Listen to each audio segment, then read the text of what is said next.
আসসালামু আলাইকুম। আবারও হাজির হলাম ছোট্ট খামার থেকে। আজকের যে বিষয়টা নিয়ে আলোচনা করব, এ হচ্ছে আমাদের আরেকটা ছোট্ট খামার। আলহামদুলিল্লাহ অনেক ভালো, অনেক সুন্দর।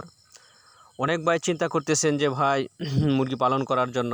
তাহলে আমি তাদেরকে একটা কথা বলতে চাই যে মুরগির যে ব্যবসাটা, এটা একটা লাভবান ব্যবসা, লাভজনক ব্যবসা। যদি আপনি ভালোভাবে বুঝে শুনে করতে পারেন, ইনশাআল্লাহ এতে লাভবান হবেন।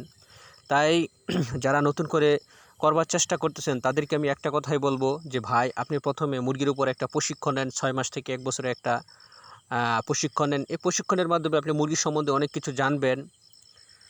এই জানার ক্ষেত্রে আপনার মুরগি লালন পালন করে অনেক সুবিধা হয়ে যাবে এবং সহজ হয়ে যাবে। অল্প সময়ে আপনি মুরগি লালন পালন করে লাভবান হবেন, যা আমরা দীর্ঘদিন যাবৎ লালন পালন করতেছি। আমরা যখন প্রথম শুরু করি ৫০০ মুরগি দিয়ে শুরু করেছি। ইনশাআল্লাহ আস্তে আস্তে আগাচ্ছি। এখন আমাদের সেটে প্রায় ২,০০০ মুরগি আছে। আলহামদুলিল্লাহ অনেক ভালো, অনেক সুন্দর।